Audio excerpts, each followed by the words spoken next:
So hi guys, long time no see. Thanks for coming again. People listen to the podcast, they already know you, but for newbies, Dr. Stiefert, she's our board certified female plastic surgeon at our office. We also have Dr. Donaldson there, and then Dr. Weston is our double board certified functional medicine provider. So thanks for being here. So Dr. Weston's going to chime in because she's not as knowledgeable about surgery, so she'll have, I'm sure, really fun questions. And also like the functional aspect of aging, which is huge and definitely a focus at our practice. So are we ready to dive in? Yeah. All right, let's do it. So let's start with, just kind of, because I don't know anything medical, like about the face. So kind of talk about like, facial structure and like as we age, like different areas that are affected, and kind of talk about, we'll start with 20s, like our 20s, right? Because that's when we start, especially younger people are starting to worry and do preventative things, and some are even doing surgical things. So kind of talk about like your 20s and kind of the face and what we should expect with all that. Well, the best place to start with any conversation about surgery is the anatomy, and moving kind of from the outside in. The outside, obviously, you have your skin, which is multiple layers in and of itself, but kind of irrelevant to the conversation. The underside of the skin is the fat that supports our skin, called the subdermal fat. And then underneath that, there's actually a connective tissue layer called the SMAS, and that, I promise, will be relevant when we start talking more about facelifting. But the SMAS is in continuity with a muscle that's in our neck, called the platysma muscle, which also is important when we get to talking about neck lifting. And all of the muscles in our face are in that same layer, and kind of the SMAS goes around all of those muscles.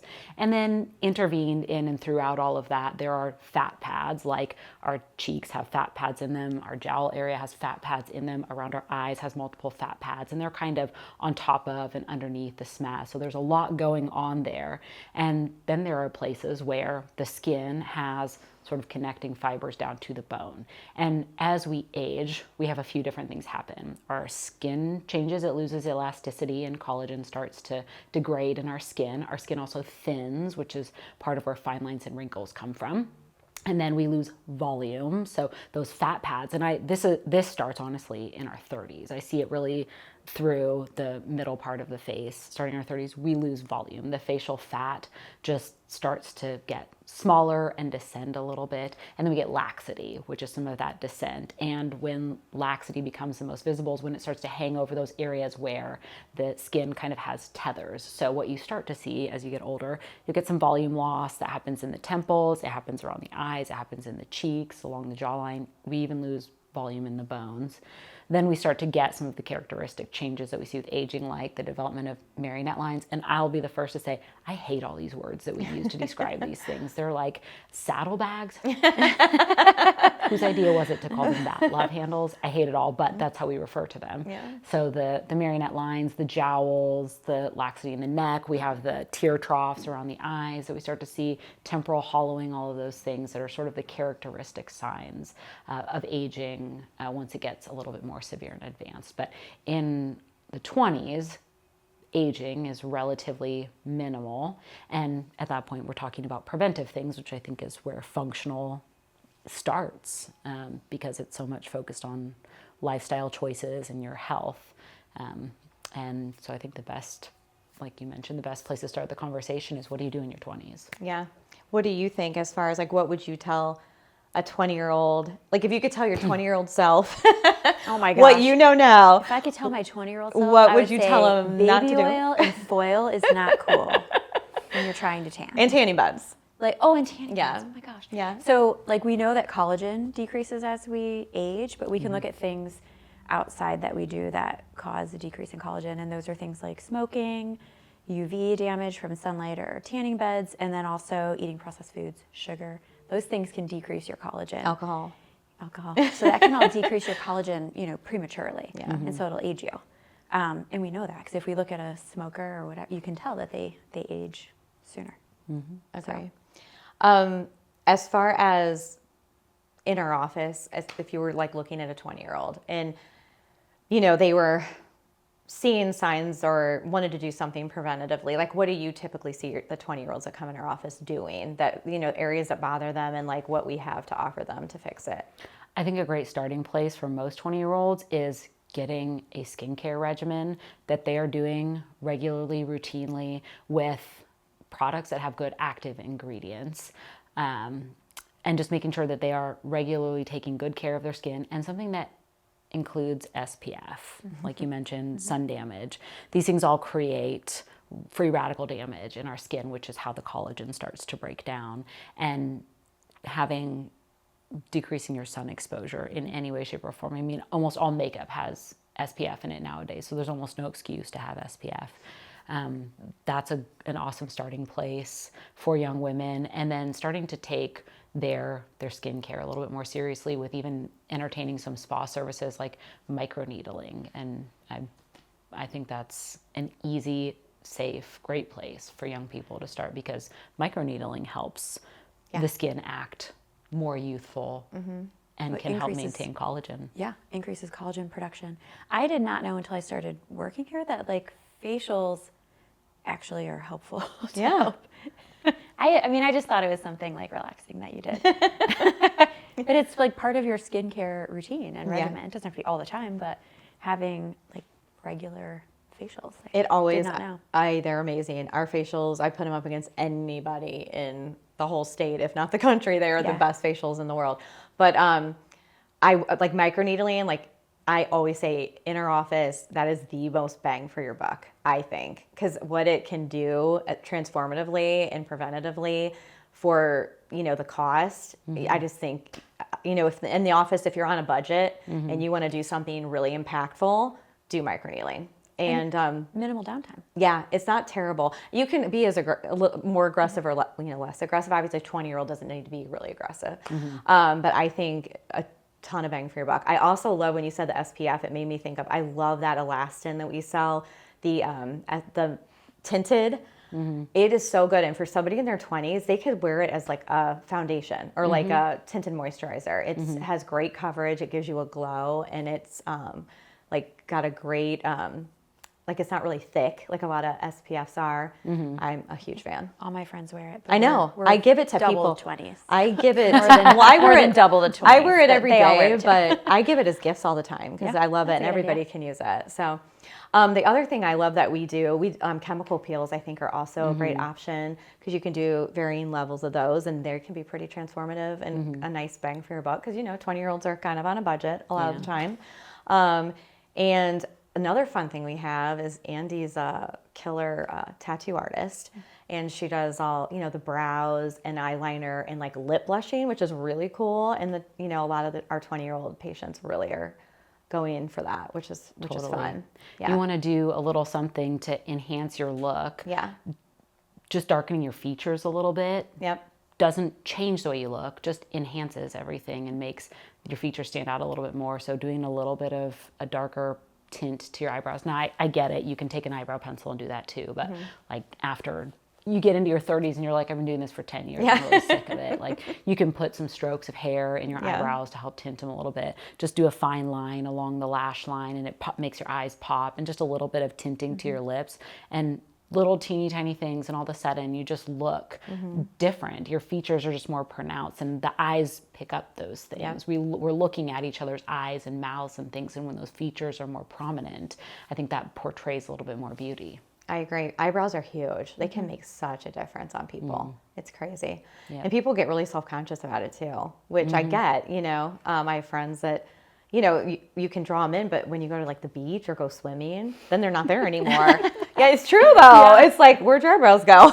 And we come from the era of pencil thin eyebrows. Yes, we all plucked our eyebrows into nothing. So some of us don't grow eyebrows anymore. 1,000,000%. Let's never go back there, please. I heard low-rise jeans are coming back, and so let's don't have the thin eyebrows coming back. No, thank you. What I want to know is, why doesn't that pluck them out and it never grows back apply to any other part of our body? Kidding. Like, That's wouldn't crazy. you love to just pluck your armpits and they never come back? Like, why doesn't it work that way?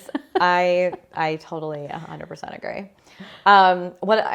Let's talk about it, because it's a huge thing for 20-year-olds, like lip filler. Lips are a big deal, I feel like. So that's a very popular thing for people to do. Can go sideways sometimes, so make sure you have a really good injector. But I think that's something that I hear a lot of 20-year-olds or see a lot of 20-year-olds coming in. And, you mentioned earlier, like jawline and like contouring. chin. And I think like submental liposuction, that can do a lot for somebody too. If that's an area that really bothers them. Yeah. And there's certain candidates for that, but Yeah. if you're a candidate, I think it make a really huge difference. Yeah, absolutely. And the combination of a little bit of submental liposuction and then putting filler along the jaw can give a little more definition. Again, it's just defining the facial features. Yeah. That's what our eyes see as beauty, are well-defined facial features. I agree. What about like starting filler in your 20s? Are there any long-term ramifications to getting filler for like decades on decades? Too much filler over time, yes. Yeah, you start to get like It doesn't a pillow all look dissolve. to your face. Correct. Yeah. It And actually lasts longer than you think, I feel like. yeah. Yeah.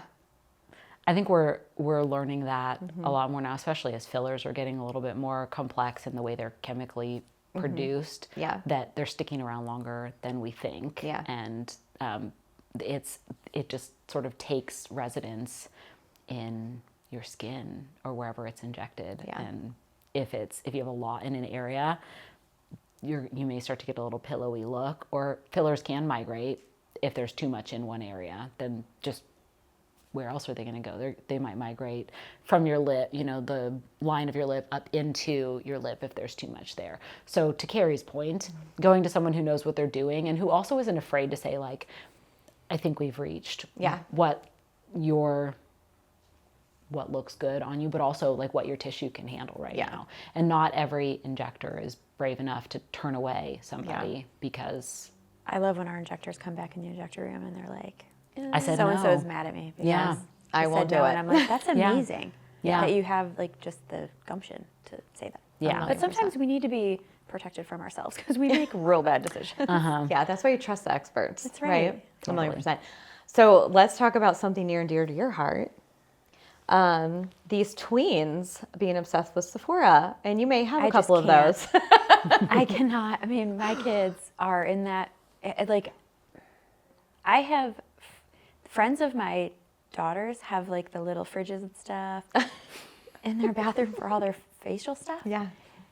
And the whole reason we got them a green light is because I'm not buying you that stuff. If you're going to buy that junk, you're going to pay for it yourself because I'm not doing it. But my kids, they hate when I take them to Sephora because I'm out there with my apps. And I'm like looking at the ingredients. I'm like, no. I mean, these kids don't need, first of all, you should just pick a clean product for any age. Like parabens, phthalates, those are easy things. There's a lot of options that you can use now that don't have those things. But then like, they don't need retinol. Yeah. No, that would be harmful. They don't need at that hyaluronic age, wouldn't acid. It definitely can be harmful. Yeah. It'll actually prematurely age them. I would think so. Which yeah. I try to tell, but I don't know anything. Oh yeah. So Yeah. hopefully she's listening to someone out there who's. It's mind-boggling. And then now they're on social media, and so they see these filtered photos. Oh, yeah. And they want their skin to look like that, and they think that if they buy a certain product, their skin's going to look like that, and that's really setting them up for some major issues. Yeah. I can't imagine what these generations are going to be because they grew up with that. Like there's no sense of reality, I feel like. And I mean, that is, I think, the reason that we're in this, it's just so prevalent, right? Because nothing's real. Everything's filtered. Every photo's touched up. But they're too young to understand that. And then the pendulum will swing, right? And like the generation after will be back to like nothing. Like they'll be so over trying to keep up with the they'll be like Joneses. no makeup, no shaving. I was going to say, people will just stop shaving. That's right. I love it. So like, let's talk about retinol really quick. So should you start a retinol in your 20s, or is that still too young? I don't think so. One thing, retinol does put you at risk for sunburns. And so if you're regularly using retinol, your skin is going to be more sensitive. And anytime you're out in the sun, you're more likely to get sunburn. And what we know is that the more sunburns you get throughout your life, okay, let's talk about something really serious. You could get melanoma when you're older. Right. And most kids aren't even thinking about that because they don't even know what skin cancer is at that point. So from that standpoint, there's really no reason to, because it doesn't provide any preventive or protective features to start using in your 20s. You start using it when you start to see your skin changing. Most women start using it in their 30s. Of course, that's around the time when most women are, I guess, late 20s, early 30s. getting pregnant and having babies, and you can't use it during that time because it can cause birth defects. So there's really, in my opinion, no reason to do anything more than just a good skincare regimen that's a gentle cleanser, or kids who have acne, a cleanser that has an active ingredient like benzoyl peroxide or salicylic acid, something that helps clear out the pores and kill the bacteria, a gentle moisturizer that doesn't clog their pores, something that's got some sunscreen in it. And then if they wanted to do something, an active ingredient to help their skin glow a little bit, they could do an alpha or beta hydroxy acid. I wanted to ask what you were talking about, clean products, as you've been going through this with your girls.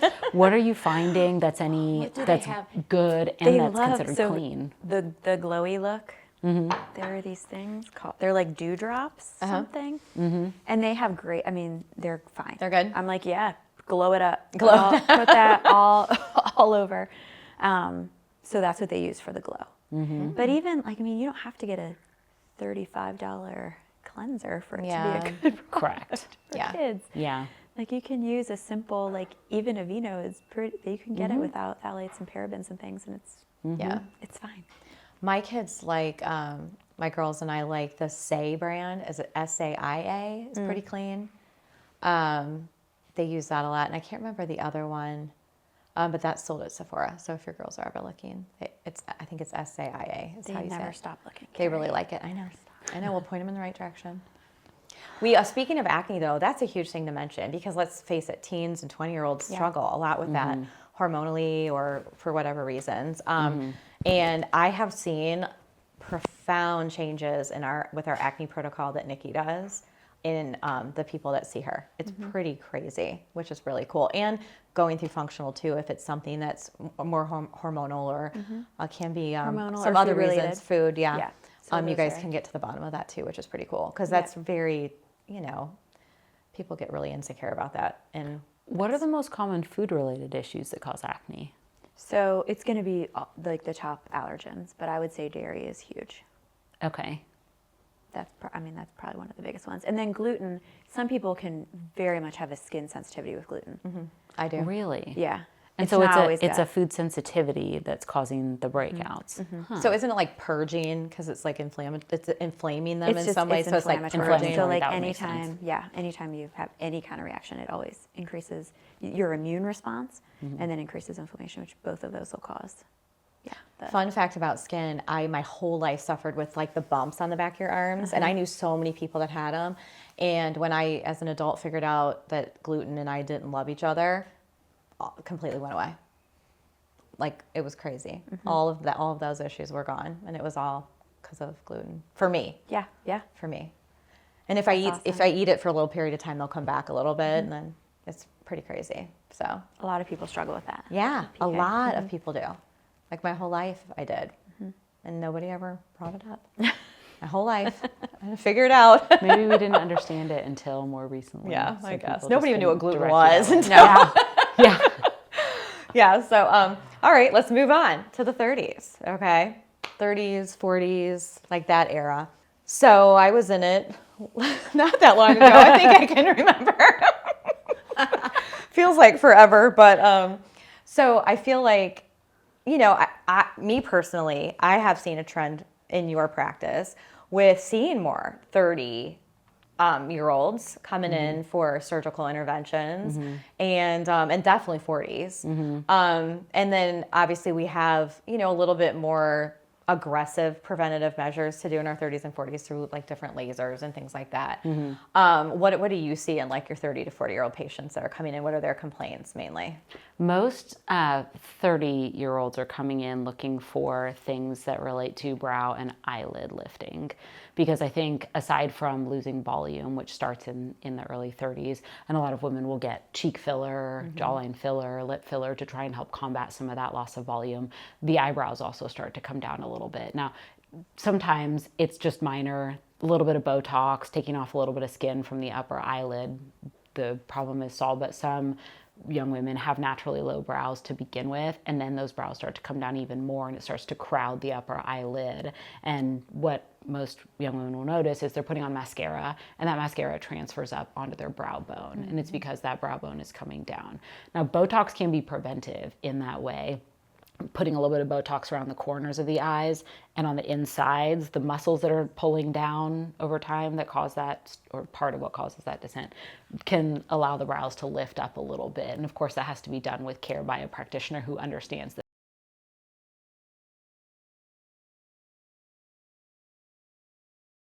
Eyebrows and eyelids are pretty popular in the 30s. Occasionally, I'll see someone with premature aging coming in for a neck.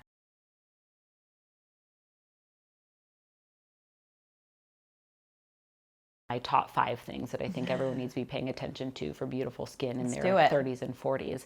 The first one, you're gonna love me for this, because I think the most important thing, but not something that you see results from now, is your lifestyle. The things you eat, your exercise and how often you're doing that, making choices about alcohol consumption, tobacco use, and other drugs that may prematurely age. That I think is probably the most important thing, because fast forward to your 60s, there starts to be this divergence between people who chose clean and healthy living and people who chose not to care about those things. And it's drastic, the difference between those people. Don't get me wrong. Genetics also plays into this, and that's something that we have absolutely no control over. So some people just are going to age more quickly than others. But in the absence of those outliers, lifestyle is one of the most important things that you can focus on in your 30s and getting into your 40s to help have beautiful skin and slow down aging. The second one would be sun exposure, wearing SPF and preventing sun exposure. The third one would be, if you don't already, getting on a skincare regimen, like I mentioned before, gentle cleanser or a cleanser suited for your skin, moisturizer, and then active ingredients start to become important in the 30s and 40s. And the most important active ingredients are something to exfoliate your skin, like an alpha or beta hydroxy acid, some kind of antioxidant like vitamin C, and retinol. And actually retinol is my 4th thing, because I think 30s and 40s, retinol, aside from maybe estrogen creams, we're starting to like figure that out. Retinol is the only thing that is clinically proven in studies to thicken the skin, which is what starts to happen, the thin skin. So it thickens the skin and it reverses some of the signs of aging. And I'm not talking about the retinol that you find in Sephora, because they can't legally put enough retinol in the Sephora products to really give you the clinical benefits. It has to be either a prescription retinol or something that you buy from a doctor's office, because it legally can't be sold at Sephora or Ulta or even online through a website. And then the last thing is lasers and energy devices. I think starting in your 30s, if you can swing it, it is a cost, but every year doing something with energy in your skin.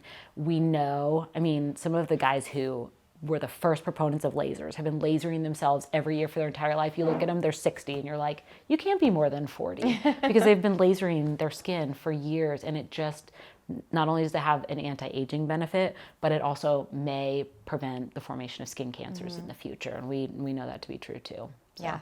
I have to just put my top 5. People ask me all the time, Can what do laser you like these? yeah, can you put retinol on your arms and laser them? I'm just gonna lather up. I don't know what to do about that. Surgery.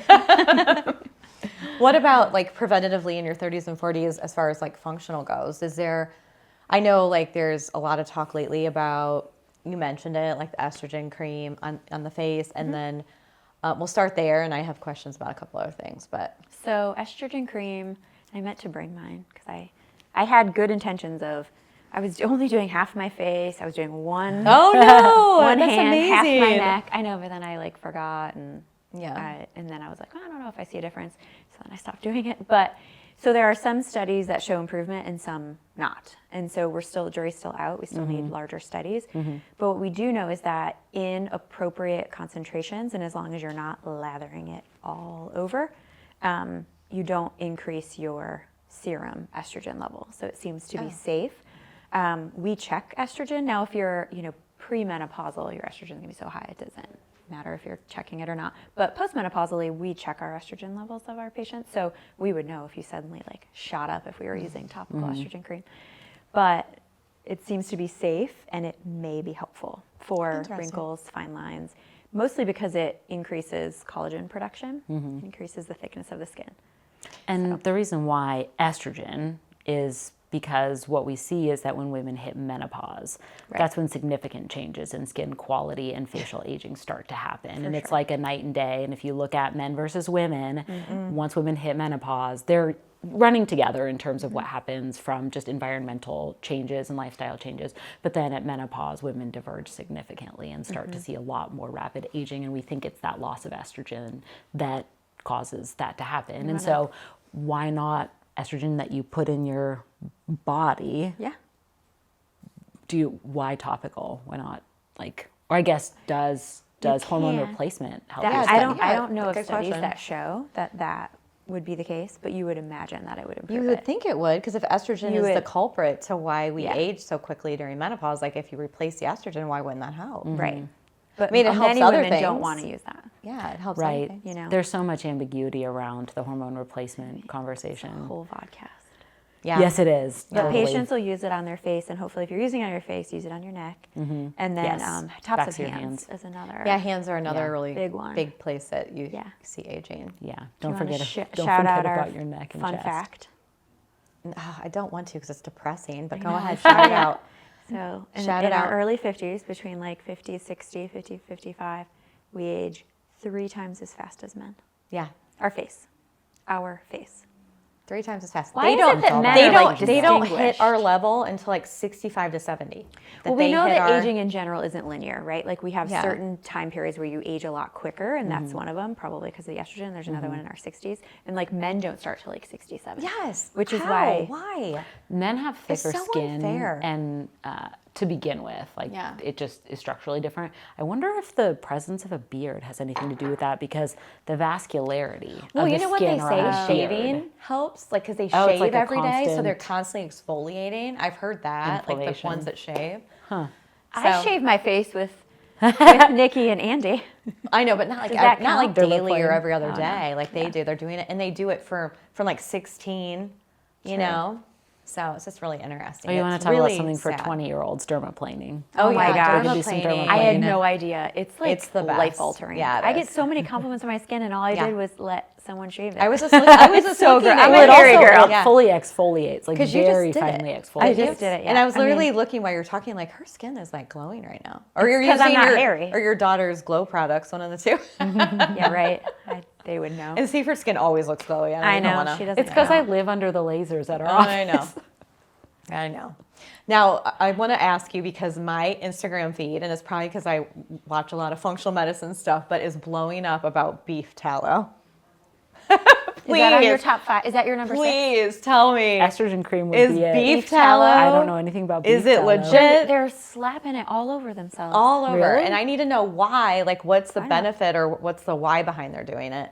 And is there they any now benefit sell it to at it? Costco in a big old Yeah. thing. I'm pretty sure. Is there any because of the benefit social to media it? If Costco's selling it, you know it's a thing. I mean, it's a fat. So like Yeah. like any other fat. I mean, people use coconut oil or to moisturize or to. I mean, really, those just like keep the moisture in. I don't really know if they moisturize. I don't think the particles are small I don't enough to think- actually penetrate the I don't skin. think it does. I think it's more of like a Vaseline that just I agree. keeps, like, I've used it keeps as what a you have in. moisturizer, and Beef I tallow? felt no Or coconut oil. Yeah. And I feel like my skin's dry. I mean, I have a ton of. I've patients who- used a lot of different things and like natural things, and I feel Yeah. like I've struggled with It's not dry absorbed. skin. It Yeah. stays on top. Yeah, I think then goes on your sheets. I agree. Yes, 100%. Yes. So is this going to be one of those things that everyone does for like 6 don't months, know. and then we I'm realize not that doing it's not it. the I've holy never grail? smelled or- beef tallow, but I can't Yeah. imagine that it's a good scent. I can't either. I mean, at least coconut oil smells good. Yeah, but like Okay. It's I just didn't disgusting. know if there's No. something that maybe I didn't know. I don't. I mean, it would have to be a miracle worker for me Okay. to slap on tallow all over me. Yeah. You're probably better off just making sure you drink appropriate amounts Yeah. of water throughout the day Oh, yeah, than that slathering too. yourself in beef Well, tallow. one Would be thing- my guess, but I don't know anything I about it. think I think protein helps a lot with skin, doesn't Oh, it? protein And for like sure helps a so lot with like skin. eating a really high protein diet, I feel like really helps Yeah. with laxity. And I like- mean, I'm sure we're going to talk about collagen at some point. Yeah. But collagen is. do you important think for- it's the collagen you in? Because I think 30s and 40s is a great time to talk about Yeah. collagen. Like, and it's a huge trend. I mean, Yeah. that's at Costco too. But like, what type of collagen is the best to take? Is it the one you drink? Is it like? So there have been studies with oral versus topical collagen, and they don't see a difference. Oh, okay. Which I didn't even. What's better, really know there beef, was chicken, one. or fish collagen? They have not in the meta-analysis at least. They haven't seen. Any difference in any of them? Okay. So usually it's I've always type 1 heard and 3. beef was bovine was the better option, I but think I didn't know that's- if there was any science behind it. It's more available. Yeah, true. But, so yes. Use collagen. Okay, I love it. And there's minimal to no side effects. yeah, Like it's very safe. I put it in my coffee. Yeah, I mean, sometimes the thing is like, does it help? Maybe, probably. Some of the supplements people ask about, like probably, maybe. Does it harm? Like, if it doesn't Yeah. harm, then it's You might as well, yeah. whatever you're comfortable with or whatever your goals are. But collagen looks to be helpful. Yes. Nice. Dr. Weston, what supplements do you take every day? When I remember, no. Isn't that I the everyday take- struggle? Yeah, I mean, it ebbs and flows. Let me tell you. But I take vitamin D, omega, methyl support, just because I've tested Dutch testing and know about methylation, myomethylation, which are methylated B vitamins and something called betaine. Magnesium at bedtime. I use collagen. I use creatine. And then for me, I have used, but have not needed it recently, DIM and resveratrol, because my hormones are changing. So Okay. my supplements change as my hormones change. Okay. I'm on all the same stuff you're on, and then some, but I have my tackle box over here somewhere. Have you seen it? Yeah, It's this I love your big. tackle box. And your So, your medicine. I just have a pharmacy. I'm like, what do you need? Oh, you're feeling sick? Okay, you need. It Yeah, I is go like through. a Yeah, tackle it is. It is not like a literally a little- tackle box. I think it has, what, 5, 10, 15, 20, like 30 spots for You can hear supplements. coming in, like with her. Yeah. Oh, this isn't like the square thing with the days of the week. that No, pops No, open. it's it's like a a tackle whole- box. It is a tackle box. It's over in my computer bag. If anyone wants Carrie to is grab it, they committed. can. What's that? She You is. are committed. I am committed, and I'm doing a parasite cleanse. That's a whole nother podcast. So, Nice. yeah, so I started that. But the other thing I want to touch upon are IVs, because that's kind of a kind of a thing. Are there any like IV therapies that help with skin? The big ones for skin are going to be your antioxidants. So vitamin C is the big one. And vitamin C is not only an antioxidant, but also increases collagen production. So Only through IVs, or as a no, supplement it could be help too? Yep. Oh, something like well then help. I'll be Anything that, adding more that vitamin increases C. collagen production. Like that's Yeah. the big thing. So it's like vitamin C, copper, zinc. Protein obviously helps with muscle loss, which we're not going to talk about Ozempic tonight, but that's another thing. Like Yeah. with as far as face Yeah. sagging, if you're losing Yeah. muscle, if you're feeling gooey places when you're getting older, like that translates to your face. Well, too. there is an Ozempic face. I mean, that's Yeah. the thing. But that even people just are talking aging. about. Yeah. Like even aging just without it, you lose muscle everywhere. Yeah. It doesn't, I don't think we totally understand too why people who take Ozempic, their volume in their face just goes away so much differently than maybe it's because how rapid the weight loss happens, what I would Yeah. say. that it just appears more severe, but it I just would say it's tough, man. we have That's a tough we have problem. several patients. We have a lot of patients on Ozempic. Yeah. Or tirzepatide, whatever. And I can't say that I look at patients and think they have Ozempic face in our office. And we're not doing anything different except we Yeah. go slow. Slowly. So Yeah. you think maybe it's a I time-related think it has issue? to be time. Like you have to give your body some time to compensate I agree. for what I mean. Yeah, there's a it's right a and a little wrong shock way to to the do it. system if you suddenly lose 20 pounds in a month. Yeah. Yeah. Yeah, your That's skin not hel- definitely doesn't have in any no time to world snap is that back. healthy. Yeah, Yeah. I agree. Yeah.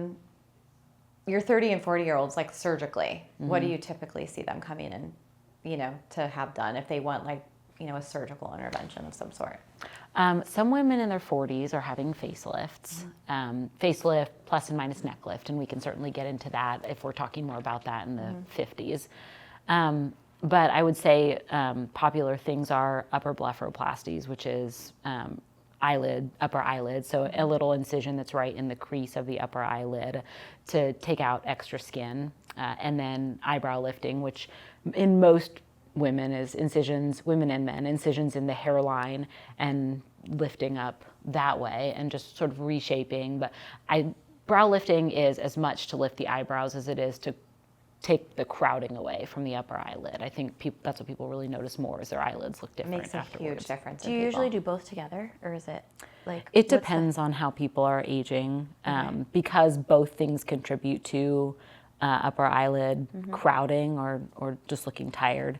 I will typically recommend both for most people at least in their 40s, because it's definitely started to happen by then.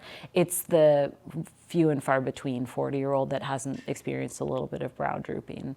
But they can be done separately. And people who aren't quite ready to have brow lifting, there's no question doing the skin removal from the eyelids makes a difference. And the beauty and difference between those two is that eyelid surgery can be done in the office under local. It's a pretty quick recovery. There's just a little bit of bruising for maybe a week or sometimes 2 weeks. Some people, they know who they are. They're horrible bruisers. They always tell me and they're always right. There may be a little bit more, but on the whole, pretty minimal downtime, not all that uncomfortable. And so if people are thinking about it, but they're just dipping their toes in, they're not quite ready for the whole thing, kind of want to put that off, in their 30s and 40s, they may have a blepharoplasty and then come back in the future and do a brow lift. And I think that's totally reasonable to do. It doesn't have to be 110% all the time. Sometimes we're just looking for something small and easy to recover from to brighten up the way we look. And I think it's a great surgery. I love that we do it in the office, which I didn't Yes. know until I That's amazing. started. But I don't, if this is inappropriate, we can cut it. But so a lot of people will want to go to their eye doctor because if your vision is obscured a certain amount, insurance will cover the upper bleph. Yes. Will insurance cut? But that you have to be like pretty low for that to happen. Yeah. Yes. And you also Yeah. want to go to someone who does it all the time. Yeah. And like, So they would go to an oculoplastic Yeah. surgeon, and those people do those Okay. surgeries all the time. But Did they do it has a to be pretty severe yeah, to get it covered really by does. insurance. It has to be a very functional Like over their vision pupil, change. like they can't see. Yeah. Do they do brow lifts too? Oh, oculoplastics. Yeah. Are yeah. those ever covered by insurance? They, again, depending on the cause, they're covered less frequently what I than would assume. eyelids, but they can be if they are part of the cause of the vision obstruction. How do you tell if they're the cause of the vision obstruction? So the way the visual field testing works is that you sit in a machine and there's lights that flash all around and you look straight ahead and they flash all these lights and you tell them when you can see the lights and it tells how far in your vision is crowded. And then they'll do one of two things. They'll tape your eyelid out of the way and they'll tape your eyebrow up and then look at your visual field again and then look at a percent change between the two. And if it's a certain number percentage-wise change, now you got don't go fudging those. Oh, I can't see it. I can't see it. Oh my God, now I see it. I don't know what those numbers are anyways, because I don't use insurance to go through those.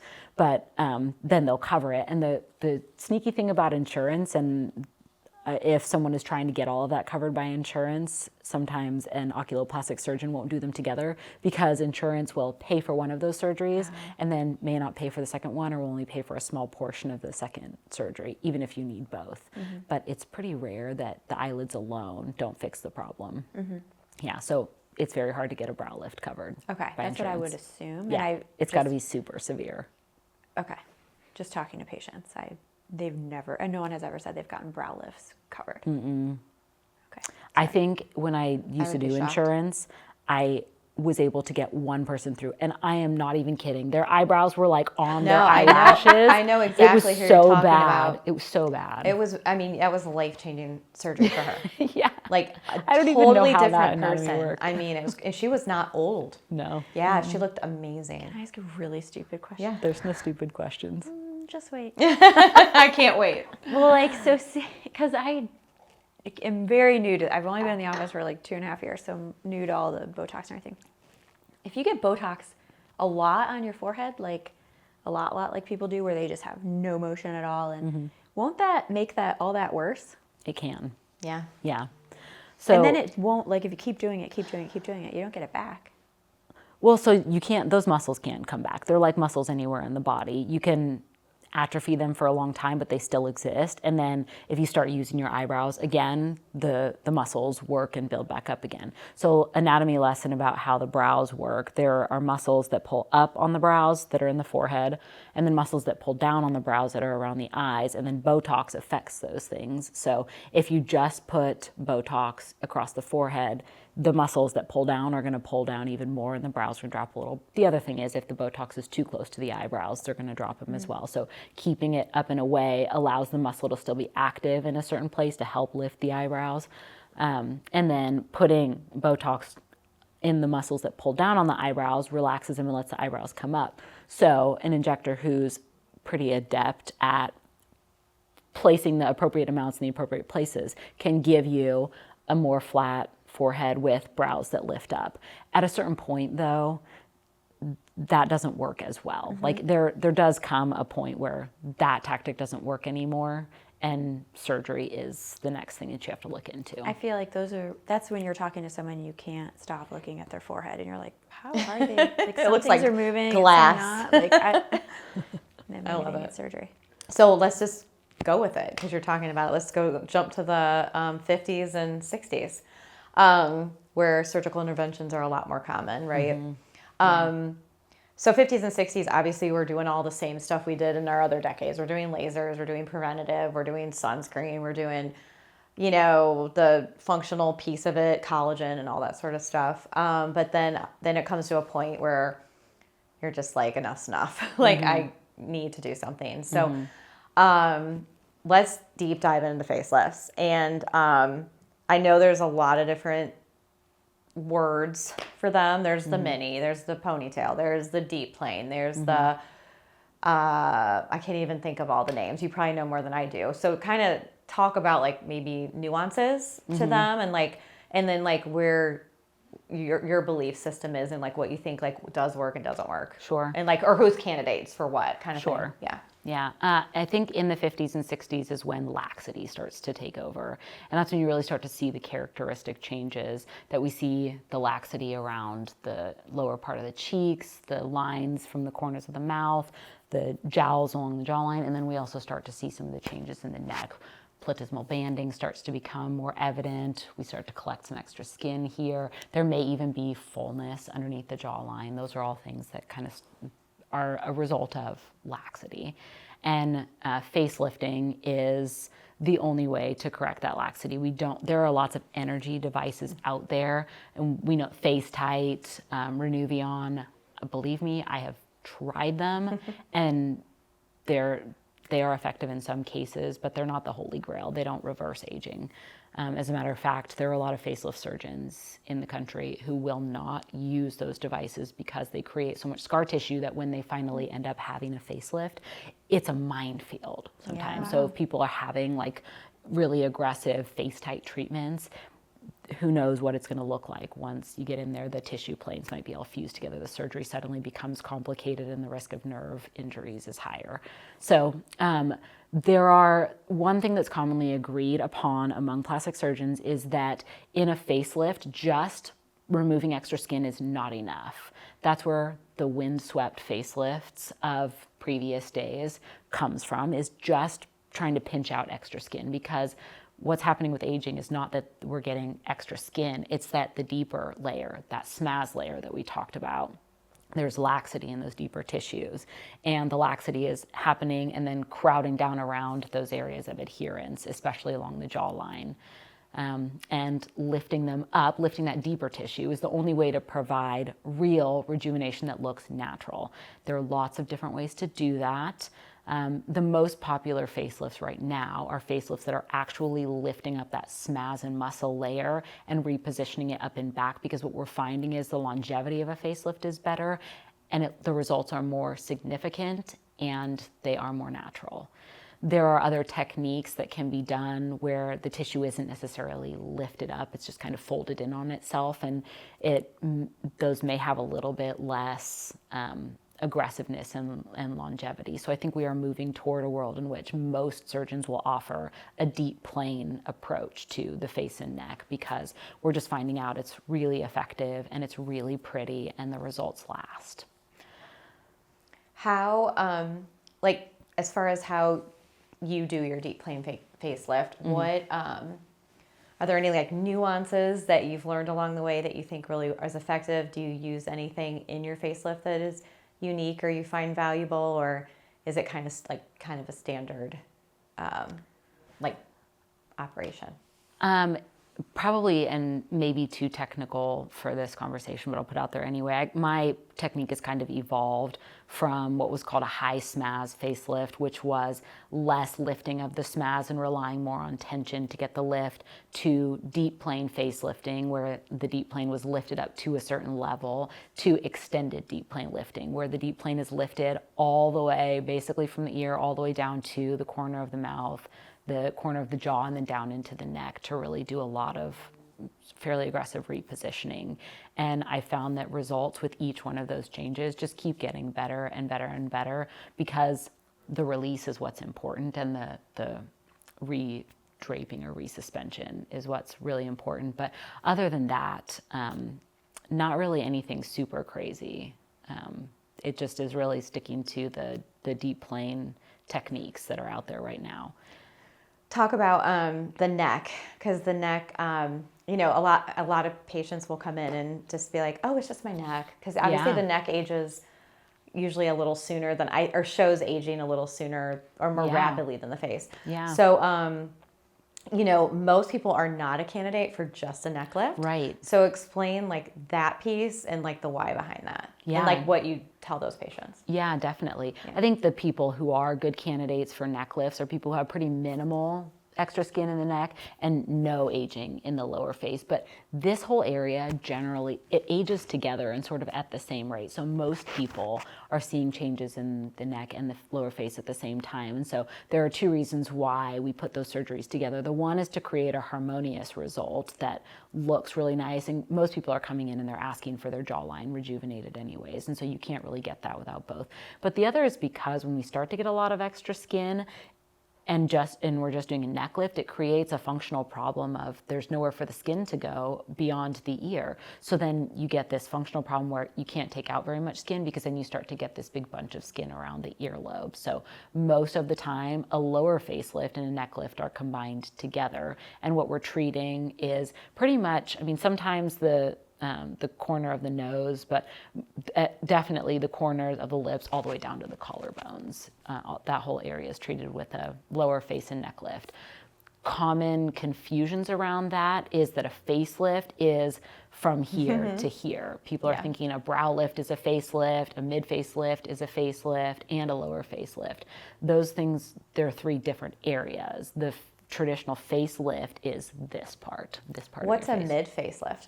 A mid-face lift is lifting just the cheekbone area, and that's not as popular or common of a procedure because it doesn't have truly predictable results all the time. So not many surgeons really do that mid-face lifting. What we rely upon more frequently is just restoration of volume, because it works just as well, if not better, than trying to do mid-face lifting.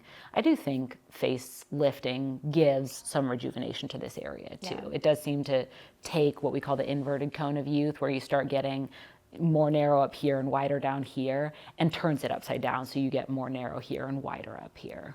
What about, let's talk incisions. So if you just say you are a candidate for neck lift, what do those incisions look like? And then if you, for like the deep plane face and neck lift, like that is your kind of your go-to, and like you're amazing at those.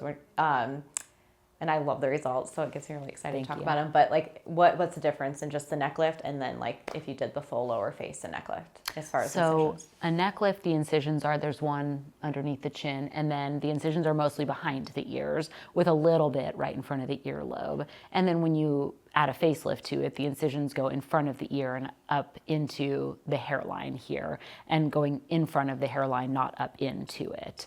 Facelifts that go up into the hairline have a tendency to move the hairline back. Gotcha. Yeah, so the difference in incisions isn't that huge. The incisions in front of the ears are really well hidden in the highlights and shadows around the ears, and that area just heals so darn well.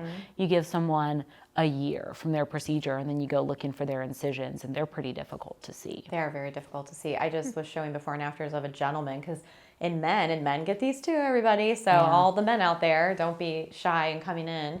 We're seeing more and more men, I think, which is pretty cool. But they don't age like we do. Well, I know. Well, they're older. The guys I was showing before and afters of, I feel like they're in their 70s, and like the women are in their 50s. So, but I could not see. I was zooming in on the incision lines. I'm like, I can't even see these. And he's got this really short gray hair. So, it's pretty amazing. As far as like the deep plane, in the neck, I know there's a lot to it. There's not just like fat and tissue, but can be anatomical things going on in the neck too, and the deep plane kind of helps with all that too, correct? Correct. Okay. Yeah. And in people who have fullness, sort of in the area underneath their jawline, sometimes there is fullness in what we call the deep plane. That's what's underneath the platysma muscles. So the platysma muscles are muscles that run from the jawline down to the collarbone. They're two muscles. They're usually about this big, and they're like thin sheets that run like this. And underneath those muscles is where the deep plane lives. And that's where some of the issues that can cause fullness here and obscuring the jawline can happen. And not every facelift surgeon goes into the deep plane of the neck, and it's not always necessary either, but it's becoming more and more common and frequent as we see how sculpting that area can really change someone's entire appearance, especially when that's a really full area. And there are a bunch of different structures, like you mentioned, probably too much detail for the conversation, but there are a bunch of structures under there that get sculpted in that procedure. And that's something you do. Correct. Yeah. I love to do. Can you, because I know is it the platysmal bands? They can really like bring a lot of havoc to some women because you really notice them. So doing that deep plane will help with like soften all that, correct? Yes, okay. absolutely. Okay. Yeah. Where does Botox play a role? Because I know you can like Botox these bad boys. Yeah. Oh, Is yeah. that helpful? Oh, yeah. For like how does that, is Yeah. that preventative in any way for any issues going on as we age? Not necessarily preventive, but if Okay. you are starting to get platysmal banding, that I think in and of itself can make some women look a little bit more aged. And just putting some Botox into those bands and along the jawline, it helps give the jawline a little bit more crispness and just keeps basically this angle right here, keeps it from becoming straight down from here to here, which is what happens as those bands start to develop. And it's that the muscle there starts to become sort of hypertrophied, I guess, and more contractile, and it pulls away from the rest of the neck as it contracts. Yeah. Now I'm going into sports medicine mode and I'm like, those are the superficial muscles of the neck, which often are worse when we have poor posture. Or tongue Just saying, tie. that could Or be tongue tie. Could be a reason why you're hypertrophied. That would be something interesting to do. Just work on I someone's can't help posture it. and see if their platysmal Yeah. bands go away. Well, I mean, I could do a whole podcast on tongue ties. We know that, right? We had a whole Yeah, conversation your about daughter. it, so we won't even go there. But Yeah. as far as recovery, so that's a huge thing. And I will say that, just being in the industry for like 7 years and talking to patients, it's a lot harder to find a surgery time to revolve around a facial surgery versus a body surgery. Yeah. I mean, I could have had a body surgery last weekend. I could be sitting here and you never know it. Yeah. So it is a lot easier to, work around your life and your lifestyle. And especially if you don't want people to know, it's easier to hide. So let's talk about recovery and like what people should expect and like, how to time something like this so they can kind of plan for it. So I usually quote people about 2 weeks of social downtime, during which swelling and bruising is expected to be at its maximum. And unless someone knows you're having surgery, you don't necessarily want to be out and about around those people. Most people after those 2 weeks either can put on makeup if they have ongoing bruising, or are generally just the swelling and bruising has resolved enough for them to be back in the public eye without too much scrutiny. I don't know necessarily people who live their life on camera if 2 weeks is enough. Everybody's a little different that way, but maybe 3 weeks if you're someone who you do a lot of your work, like making videos and things like that, and it would be a Like little bit more podcasts. evident to people. Yeah, exactly. Our career here. Like us. But generally, for most people, 2 weeks of social downtime. And then in terms of like pain with recovery, there's minimal pain with this recovery. The actual downtime, I force a couple of weeks of restricted activity just to keep people from having complications in the time when, with every surgery, complication risk is highest in the first couple weeks after surgery. But people really, after a week, are feeling pretty good, or off pain medication, or kind of like, I want to go out and do things, but I still look a little bit not like myself, and I don't really want to be out that much. And I generally do tell people not to take too much time to scrutinize themselves in the mirror either those first 2 weeks, because you don't look like yourself. Yeah. And not like you're going to look in the mirror and freak out, but you definitely go through, and I've experienced this because I've had facial surgery myself in the past. You go through a period of time where you look in the mirror and you don't recognize yourself, and your brain kind of does this weird regret thing. Like, what has happened? Yeah. What did I do? You almost spin into a little bit of a depression and start regretting your decision to do this. We know this happens with most surgeries, but it's pretty significant with facial surgery, because when you look in the mirror and you don't see the person looking back you're used to seeing, even if it's not conscious, your brain does freak out a little bit. Yeah. Totally normal. It absolutely happens. And that's why I tell people, just do yourself a favor. Don't stand in front of the mirror and start inspecting things for a couple weeks until you start to look more like yourself. You'll be happy that you did. Right. What, as far as expectations, are there drains? Are there compression garments you have to wear? Like, what are things that, you know, to expect with that kind of stuff? Yeah, so you go home in a white cotton head wrap, and that stays on the first day or two after surgery. You come back to the office and have that removed. There's typically 1 to 2 drains. One of those drains comes out the next day. If there are 2 drains, the second one comes out a week later. And then you do have a head wrap that you wear full-time for a week, nighttime for a week, so 2 weeks total. Okay. And that coincides with when the major activity restrictions end. At 2 weeks, I'm fine with light exercise. That's things like walking, maybe light elliptical, being on the exercise bike. I know people are invested in being healthy and they want to get back to that. For some people, that is their sanity. So I don't keep people away from that for too terribly long, but nothing super strenuous. Like if you're a CrossFit person, you like high intensity interval training, you really love to run long distances, bike really hard, a month away from that stuff is what I'm recommending. But you can certainly start that ease back up into it between 2 weeks and 4 weeks. I'm not asking you to be sedentary for a month. That's amazing. Yeah. So, go ahead. Do you have something to say? Did you say that's so long? Oh, you would I would die. need an antidepressant. Oh my gosh. You're so You could funny. exercise at 2 weeks. I can't, but like walk? Yeah. That doesn't count. She doesn't know walk. You could get on a bike and push the cycle a little bit harder. Like 70 or 80. I know. Do No. just meditate because you love that so much. I think I go up when I meditate. I'm like, when is this done? It's so funny whenever we have to do those things. I just look at you and you're like, Every retreat. Yeah. Being in the dong, and they're like, ding, everyone sit and think about something. it's just so funny coming from you too. I know. You would think that was your life, but yeah. I was going to ask you something. Hang on, let me think about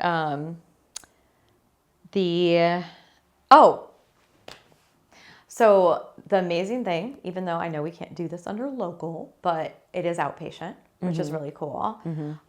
So you get to go home the same day. And I will say my experience, your facelifts, I think what your like claim to fame is, or whatever it is, your niche is, everybody looks like themselves to the point where if somebody saw them, they wouldn't know what they did. They don't look like completely different people. They just look younger and refreshed. And I feel like people would look at them and be like, what did you do? Like, but they won't be able to like pinpoint what they did. And I think you're amazing at that.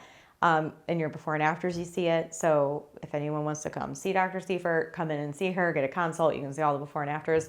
They're incredible. Like, why do you think, I mean, you're just really good at it. And some people aren't. I mean, we've seen plenty of bad results, and it's your face. So I think, you know, if anything, and I laugh, I don't laugh, but inside I kind of laugh a little because, you know, facelifts are not cheap. It's 6 hours in the OR. It's 6 hours of surgeon time. It's 6 hours of OR time. It's 6 hours of anesthesia time.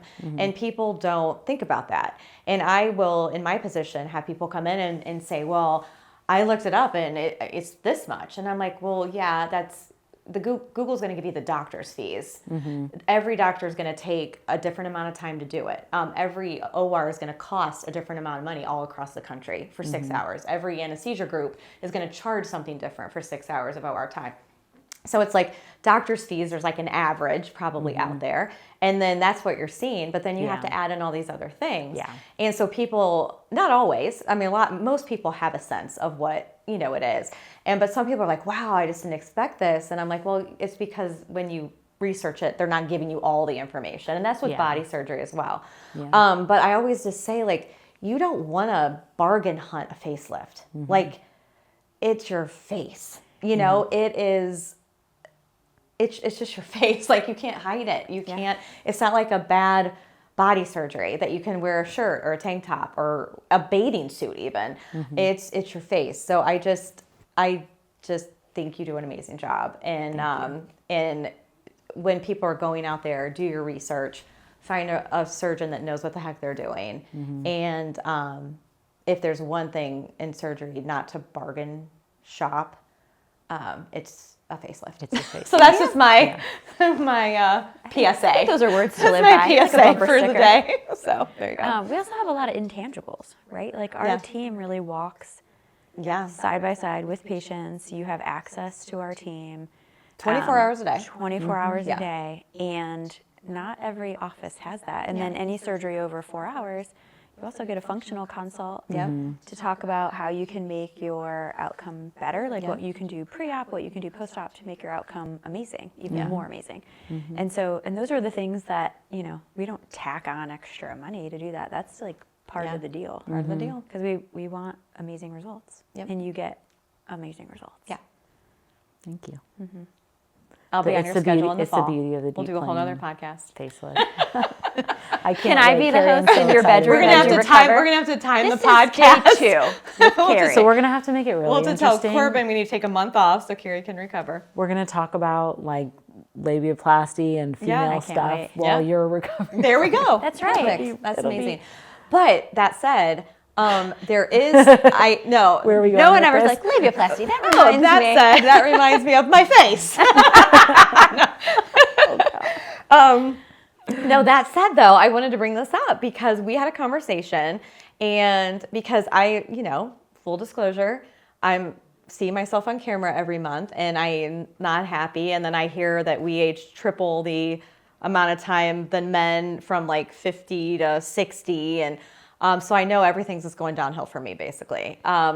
And I want to beat it, so I am heavily considering doing this. And everyone, you know, is like, what are you doing? Like, you're 50 and all that. But you said, like, we had a conversation and you're like, you know, like the younger you do it, and I might misquote this, but it's like the better your results and like the longer you'll maintain those results. And if I said that right, say I did or correct me, but then explain the why behind that. Yeah, Carrie, first of all, you are beautiful. Oh, stop. I mean that. But, okay, well, you need to do your magic. And Oh my gosh. I think as their aging gets more advanced, first of all, the skin has lost more elasticity. So the ability to hold on to the tightness of a facelift is a little bit harder. But also the amount of correction that you can get when it's less severe is much more significant than when it's really, really advanced aging. We can turn it back, but not 100%. You know, so I guess the analogy would be, if we're taking you back 10 years and you're 50, we can take you back to 40. But if you're 70, we're taking you back to 60. I can't take you from 70 back to 40, right? So the earlier you do it, you're sort of fighting it off. How often are people redoing facelifts? It's somewhere 10 to 20 years between when most people are redoing their facelifts. It really just depends on how much they're trying to keep up with aging, you know? Yeah. And lifestyle and probably all the other things that got you to that point, right? Yeah. Initially, it's just gravity, it's the aging process, it's probably genetics, it's probably a lot of that. But if you're going to invest in that yourself, do all the other things, do your maintenance lasers, do your great skincare, do your facials, stay out of the sun, you know, wear your sunscreen and stuff like that. Yeah, I think we're beating that part importantly to death. Yeah. And in terms of how often our other surgeries need to be redone, brow lifts tend to last quite a while, and most people are doing a brow lift once, maybe twice in their life. Eyelids, maybe a little bit more frequently, it just depends. But we do tend to, for whatever reason, collect a little bit more skin right here throughout time. So, but I think if people start having facelifts in their 50s, they're maybe having 2 before they just don't care anymore and are giving into whatever life brings them. I'm sorry, I have to say this, and they can edit it out if they want, but I saw the funniest thing on Instagram that said, nobody told me when I hit 40 that putting eyeshadow on my eyelids would be like putting it on a ball sack. They're not wrong. They're not wrong. Not that any of us have put eyeshadow on a ball sack, but we can imagine. Seriously, I died. I was like, that is the best analogy I've heard in a really long time. And when you started talking about redoing eyelids and the skin gets thin up there and stuff, I just immediately went to that. But it's very true. Yeah, the amount of pulling to stretch all this out. They can do Scrotox. Yeah, that's true. Just not into your eyelids. No, No, not in your eyelids. Yeah, it would just be closed all the time. They'd be relaxed. I mean, sometimes that's not right. They'd just be paralyzed. Sometimes I wish I could just close all the time. One thing we haven't touched on, which is huge, and I think a very dramatic result when, for the right candidate and after, when you do it and they heal, lower blepharoplasty. We talked a lot about upper. So talk about that and like who's the candidate. So that's lower eyelid, like lower eyelids. Yep. Who's a candidate? Like what is that surgery for? What results could you expect from it?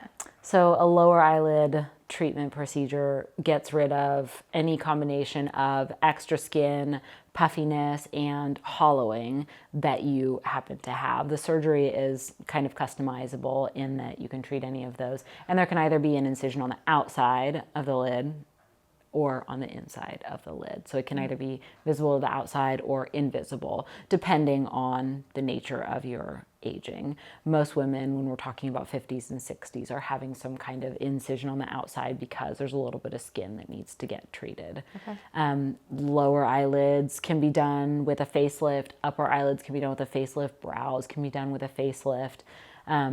Those things can be paired together in different ways. It's not common that I'm able to do all of that in one sitting because just the length of time that we're allowed to do at the surgery center I work at doesn't allow me to. But we can usually pair them in ways that make sense where we're doing, brows, face and neck lift and then doing eyelids in the office, a month or so later or what have you.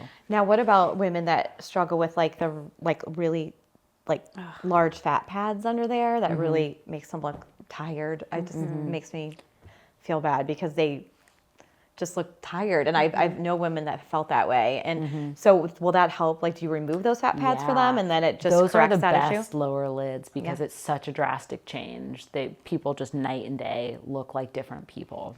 Yeah, that's a lower blepharoplasty. Those really big, sort of pillowy fat pads underneath. Yeah, one thing we can also do for the face is fat grafting.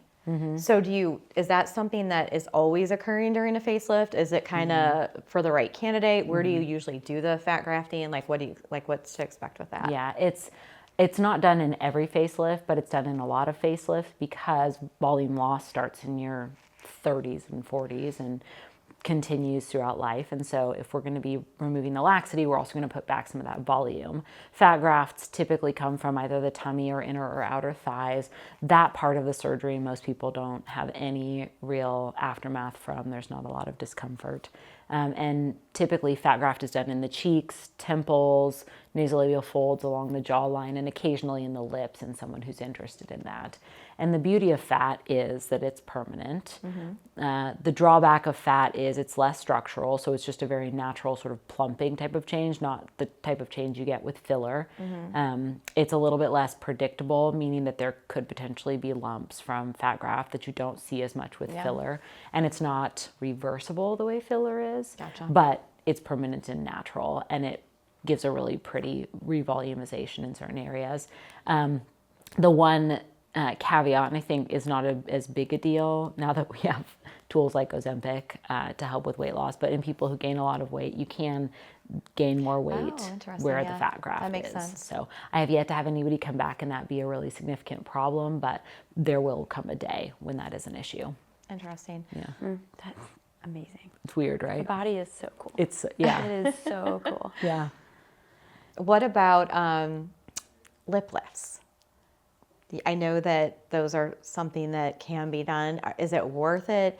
Who's a candidate for it? Like what should be expected from a lip lift? Yeah, that's a great question. Lip lifts are kind of having a trendy resurgence right now. Yeah. They were there was silence on lip lifting for a really, really long time. And then all of a sudden lip lifting and buccal fat pad reduction kind of came out of the woodwork. And lip lifting helps for a lip that has started to age and has the distance between the base of the nose and the vermilion, which is the pigmented part of the lip, has gotten long. That makes a face look more aged. And so the lip lift shortens that distance, brings the lip up. And what that helps do is a couple of things. It helps give a little bit more show of the pigmented part of the lip, and then uncovers the teeth a little bit more. Most of the time as that lip gets longer, in repose at rest, our teeth are covered up by the upper lip. And so when we lift up, you can see more of those teeth, which is also more youthful. And then just this distance being a little shorter, our eyes perceive that as youthful. And we know that when we're looking at each other's faces, if we're trying to gauge age, we're looking at this part of the face, because that's where our eyes and our minds subconsciously predict how old someone is, because our eyes can be deceiving. Yeah. Well, I think we were just talking about like a study or something that talked about people who did or had facelifts, men and women, and the perception of them. Like what was the stat? It was like they were perceived as confident, more successful. more successful. I mean, smarter, you like read it, wealthier. you're like, I like should get a facelift. yeah, it was like, I would be so much smarter I know. if I had a facelift. But you're perceived that way, and which is Interesting. So messed up. It's really crazy. Ageism in the crazy. workplace, right? It is, but I mean, it's subconscious. Like you don't realize it. Yeah, it's not but purposeful. No, but it's very true. You're probably going to get to this, but No, go ahead. well, when I had a lecture on facial aging, and they were talking about how I'm going to get it wrong, but whenever your fat pads are moving, it gives you a distortion of your nose, even though your nose itself really doesn't change, but the area around it changes. And so do you see people who want rhinoplasty as they age because their nose Does your looks nose different, always grow? even though it doesn't look different? I've heard it always grows. I haven't had that Okay. exact issue yet. Okay. Yeah, most of the time it's a very visible problem, like a dorsal hump or Okay. a tip that's really droopy or a tip that's too big. I haven't had anybody who at least that I could perceive that the issue was volume loss, changing the way they saw their nose. Okay. Yeah, sorry, Carrie, You what was can your cut question? that part. No. We'll cut that part.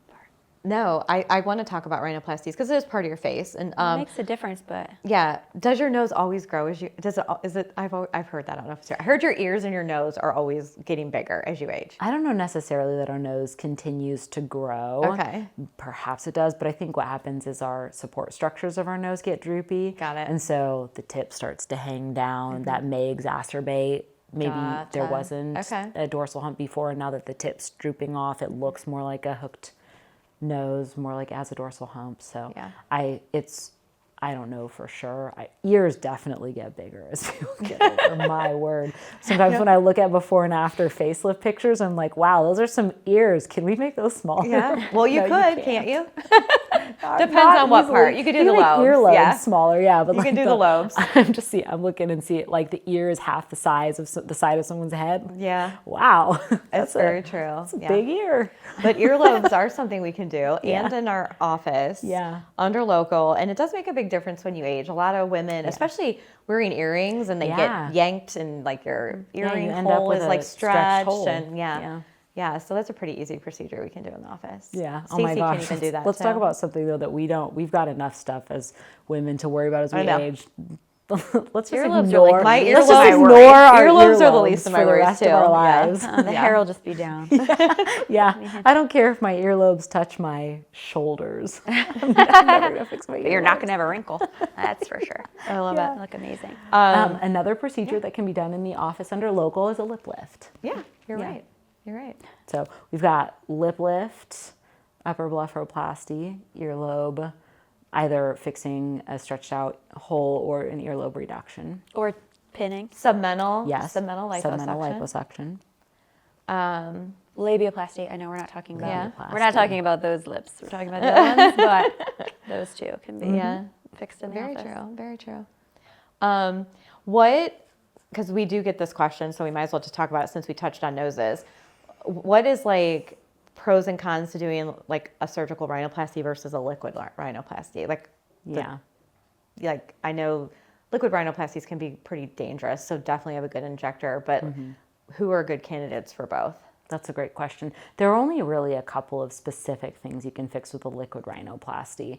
And some of this is also left up to the eye of the injector. In people who have a dorsal hump where there's a pretty significant dip in the upper part of the nose that's making the hump look even bigger, it can be filled above and below to help even everything out. So if the nose kind of goes like this and you put filler above and maybe a little below, you can flatten that out. In people who have really big dorsal humps though, that ends up with a really big projecting nose. They call it a Roman nose at that point because then this is really filled and high and the entire nose is kind of tall. And then tip refinement and a little bit of almost, I don't want to call it rotation because it actually doesn't rotate up, but it creates the illusion that the tip is rotated up a little bit. Those are things that can be done with a liquid rhinoplasty, but a formal rhinoplasty can actually bring down the bump on the bridge of the nose. It can do what's called deproject, bring in the tip of the nose, bring the tip of the nose outwards, rotate it up or down, bring in the nostrils. Oh, another thing we can do in the office under local, reduce the nostril size. Nice. That's another fun thing. Nice. Not a lot of people request that one in specific because they're usually already having a rhinoplasty, so it's just done at the same time. But that's another one. I just saw somebody on Instagram that is a influencer, and she just did just that part, which was interesting. You just mentioned that because she did it at her doctor, just the things. You did my rhinoplasty 2 years ago, so I hated my little bump in my nose, but I also had a pretty screwed up septum and some other things going on that was pretty crazy. And it was life-changing. Like I just told you, I used to have to use a nose spray all the time. I maybe have to grab it once in 6 months, maybe. That's great. Now. So it was a huge change. So not only is it cosmetic, but it's, anatomical, and people have breathing issues, and it really makes a big difference for people. And your rhinos are beautiful. Oh, thank you. So. And every rhinoplasty can include some amount of functional improvement in the nose too. For sure. Recently, I have been very impressed with Lindsay Lohan's glow up. And, some people get really bad glow ups in Hollywood and they look really fake, but I don't know what she did, but she looks insanely good. So I'm looking. I'm trying. I know. I'm looking Pull now. up her picture. Okay. And Weston, can we just say that I knew what a glow up was, but you did not know what a glow up was? I don't know what a glow up is. Yeah. Well, she had one. So if you look at I want a glow up. That is a glow up. So find a before and after Lindsay Lohan, Okay. and that is 100% a glow up. And I think a very tasteful, amazing glow up. I don't believe this before picture. There's no Let me way see that's it. what Lindsay Lohan's teeth used to look like. Well, she could have veneers. That's not real. Let me see. You can get veneers and Can you have totally zoom in different on teeth. what Dr. Weston's face I mean, it looks can like? be. I feel like she teeth went can be from part of the looking glow up. super fake to No, looking but what I'm natural. saying is I don't believe that Exactly. That's what I she feel used to like look she had some bad instances, maybe some filler and preventative things. And Okay. then she had something that she looks incredible. This is a good. I feel like because she doesn't look bad in this before, but she looks Okay, done. here we go. Like she looks. So what do you think she did? She looks way more natural, but not. She looks much- so natural. She looks good. Yeah, she looks way she- younger, does. I but think natural. she's a very pretty person. Her smile, I think, is just taking it away from me here. She's got such a beautiful, glowing smile in the picture. She definitely did either grew out her brows a little bit or has done some tinting, microblading, or tattooing. Her skin looks really nice, too. She's probably doing some lasers, maybe a little bit of Botox. Looks like maybe a little bit of cheek filler. How'd she get rid of all that lip filler? It's hard to can tell dissolve it. though because she's smiling in this after picture. Let's Here, I see. can- I'm gonna give this back to you. I'll look on my own phone. She does. She looks beautiful. She had to have surgery. Sorry. I wonder how much too of She some had of these to have. glow ups that we've seen lately are people just changing their lifestyles because Yeah. your skin changes when you're making healthy choices and exercising and Some of these befores, I feel like, and we didn't touch on it, but I think sometimes when people go a little overboard with some of the fillers or Yeah, Botox, I or think I don't know, they're you saying look like older. They're saying like that's a trend now. Younger people are doing that so young Yeah. that they actually in their 20s look like they're in their 40s because they look like an overdone 40-year-old woman that's trying to look younger. Yeah, it's crazy. Yeah, Like, didn't she look old in the other one? that's I beautiful. believe that's a picture of her. Like she used to look Yeah, like like she's She looks like little she's got a little. overdone. She looks like she's got a little more contour along her jawline. Maybe some segmental lipo and a little bit of filler in her chin and her jawline. Or it's very possible that she had like a ponytail type lift, like one of the scarless facelifts. I think a lot of people do that. Totally. Yeah.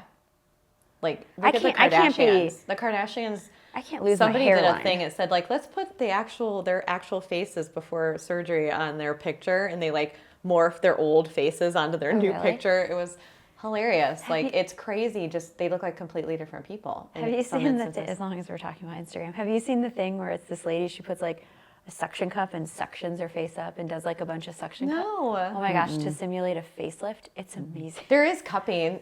Do you think cupping works? She just did it to like show what a but there's facelift would facial look like. cupping, It was which is cool. I mean, amazing. let's talk about that because there's Cupping? like facial cupping. What about the Gua sha. There's the ice roller. There's red light therapy. I have like a little wand that does the Tatiana, and they all do it, and Andy and Nikki do it, and during their facials, like it's the that ultrasound thing? She just did it's it to like me. is it ultrasound or it's Is it the thing that sucks out your pores? it like is electricity. It's like red and like I zapped you like. Oh, I don't think she zapped me. I don't know. yeah, she I said she was did. doing something to my pores. They must have been bad. It's supposed to like clean, with like ultrasound. disinfect them. They do it after the extractions, and it goes in and like disinfects or like whatever, cleans them or does something to help with bacteria or something.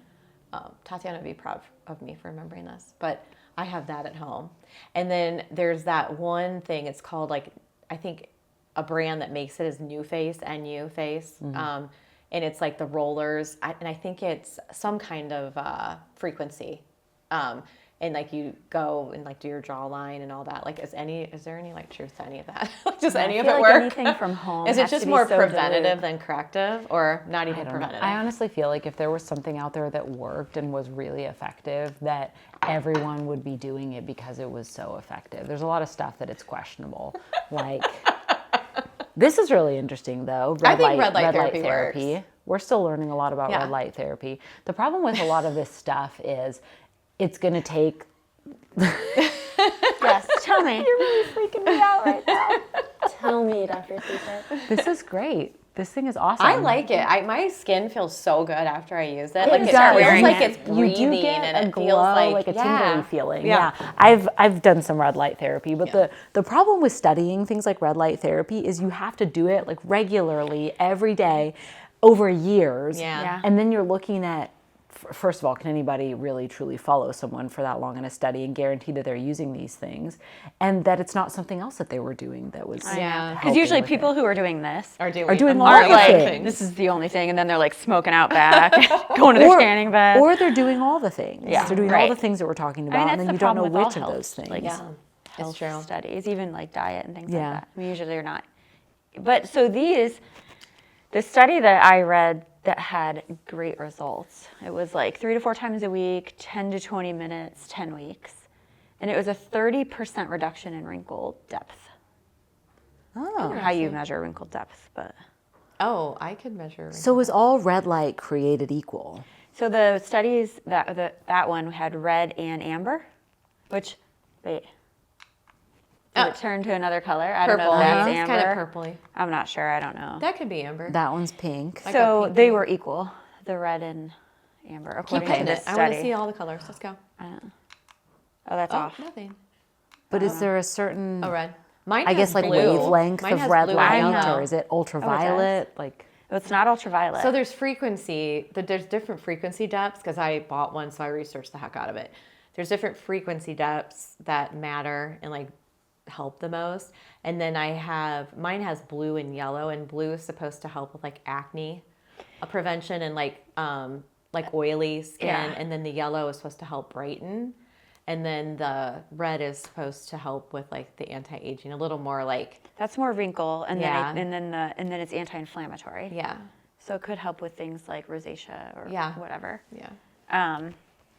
So yeah, and maybe vascular this is really making me think of Squid Games, vascularization though. of what? Oh, Squid Games. Squid Squid Games. The Mask Maybe Singer. Oh think my of, like, gosh. Con Air. Don't watch it. It's disturbing. It's Oh, I disturbing. can't watch Disturbing. I will be up all Squid night. Games Oh, put me it's- into labor. Very Seriously? disturbing. Do you like scary movies? No, I don't like Oh. scary movies. It's not so much scary Oh. as it is just brutal. It's a very Oh. brutal Yeah, show. it's This hard to is so. This is explain. like Michael Myers. It's a to me, game show. 'cause It's a game But show. there are people who wear Yeah. different kinds of masks in the show. They're can't do not it. colorful or anything. They're Oh wait, black look at me. masks, but What's on your cheek? Push your cheek. Their right cheek. There's a button or something there, or is it just the That logo? might be the Oh, logo. I thought it was like a thing to change something, but no, you're good. Electrocuted you. I should have played that better. Yeah. That's amazing. Let's touch on a little bit on rhinoplasties again. It's something that I feel like I see like a younger population coming in with things that bother them, and I think Yeah. a lot of that, and because I talk to them, has to do with the social media craze and being on camera and taking selfies and like seeing like they'll be like, oh my gosh, I did not realize this, but I saw a picture and like that angle of my nose, I didn't know that it did this or that. So what are some things that you see like younger people? I guess everybody's the same, whether in your 40s or 20s, it can be the same Yeah. issues you're having, but what typically do you see in like your younger patients, that things that bother them? The number one and number two would be a dorsal hump, which is the bump on the bridge, and a bulbous tip, which is just width and roundness in the tip of the nose. Following closely behind that, wide nostrils, and a nose that sticks out too far, whether that's the entire thing or just the tip comes out too far. Those would be the biggest things that people are asking for correction and the things that are easiest to correct. And a public service announcement about rhinoplasties: everybody's anatomy is so very different. There are no two rhinoplasties that are going to look the same afterwards. And so I cannot give anybody someone else's nose. Yeah. We can just, that's why the first thing I start a consultation with is, what are the top 3 things, if you could change about your nose, that those things would be? Because those are the things we're going to focus on improving.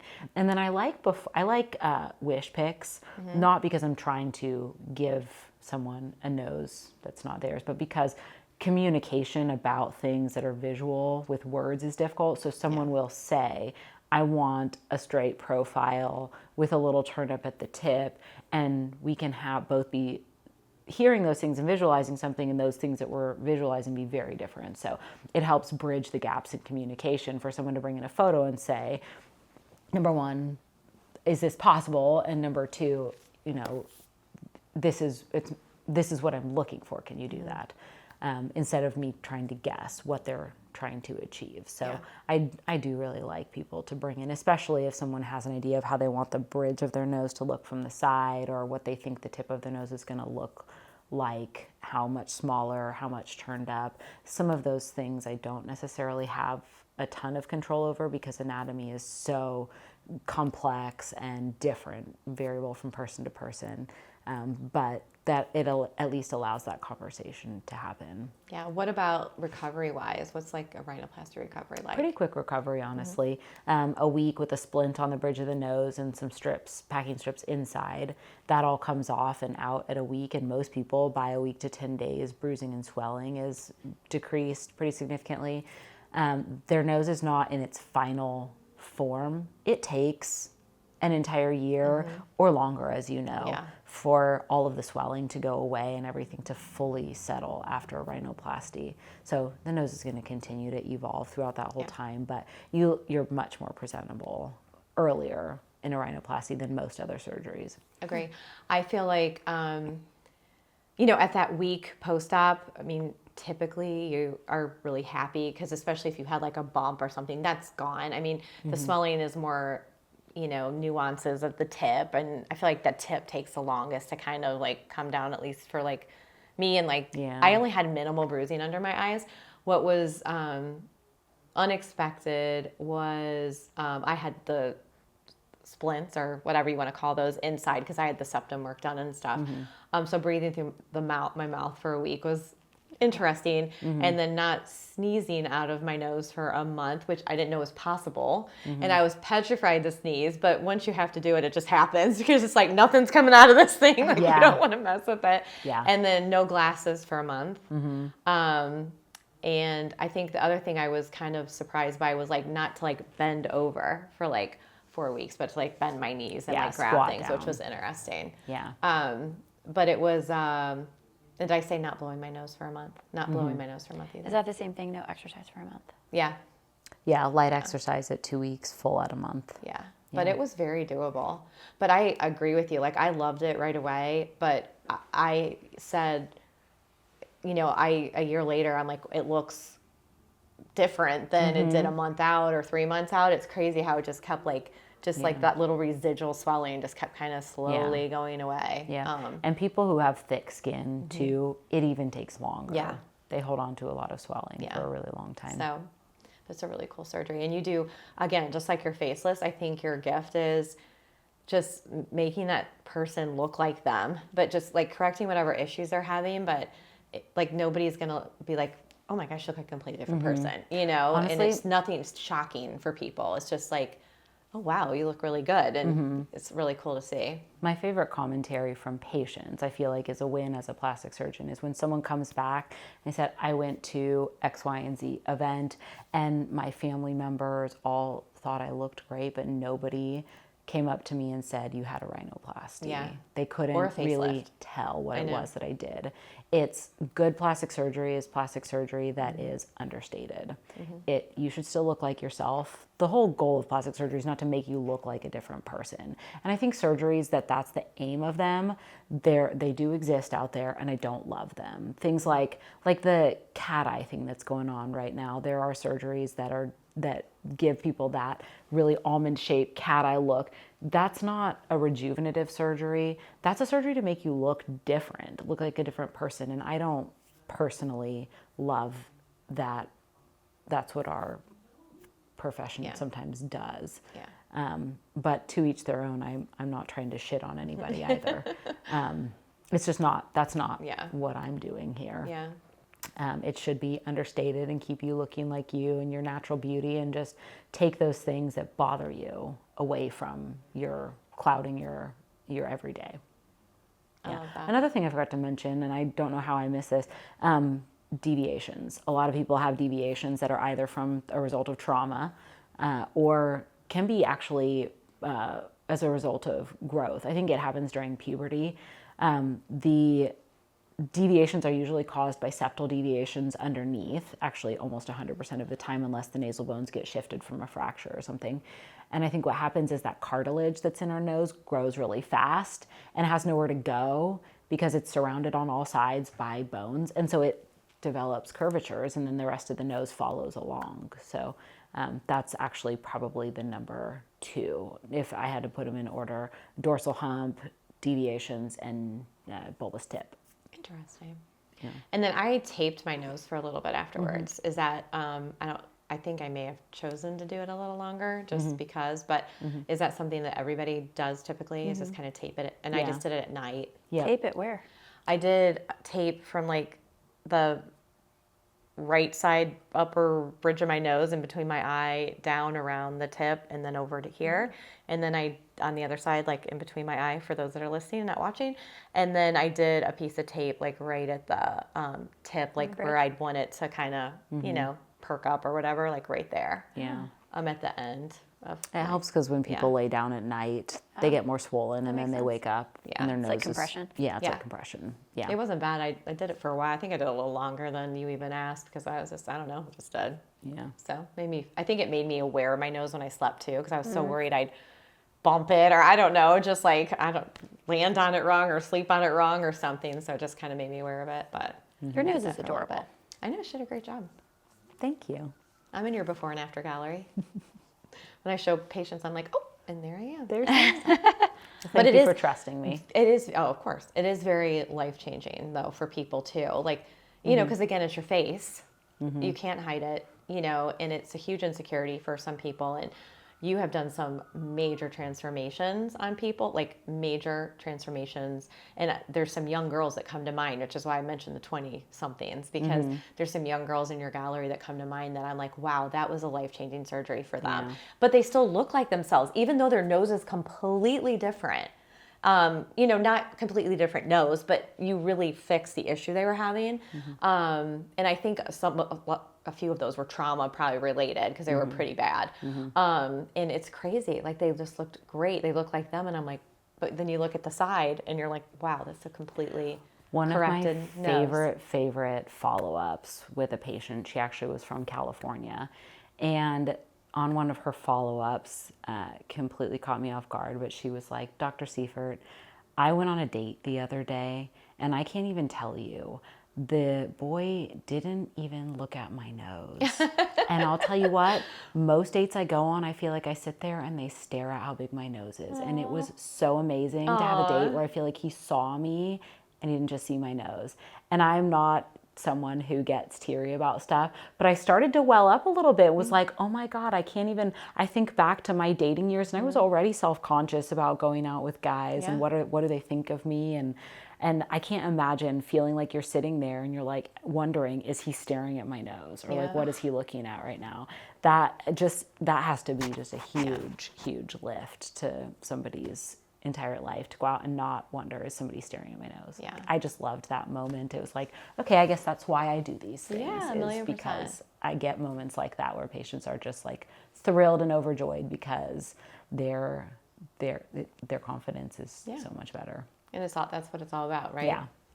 Giving them the confidence back, or yeah, giving it to them if they've never even had it. So you know who you are.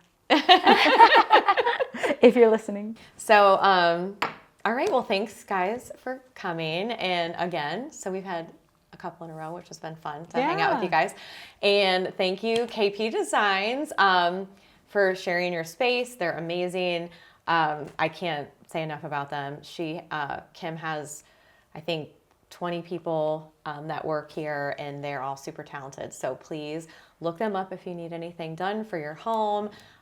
Renovations, redecorating, you just like have a basement you don't know what to do with. You can do an hour consultation for a very reasonable price. Yeah, and you get ideas and you can kind of just small do what you want to do. Female run. Yeah, so we want to support our small businesses and especially our female run businesses. So more power to her, and I love her to death. She's great, and so are all her designers. I've met them all and they're wonderful. So you're in great hands there. And I hope everybody learned a lot about facelifts, and I hope they come and see you because they should, if they're struggling with that or anything face related. All of our providers. So we have something for everybody, whether you're 10, maybe not so much, but 20 to 70. Well, what's the age cutoff for you for a facelift typically? 70. Yeah. Okay, 20 to 70. We got you covered. So, cheers, and see you next time. I don't know, with longevity.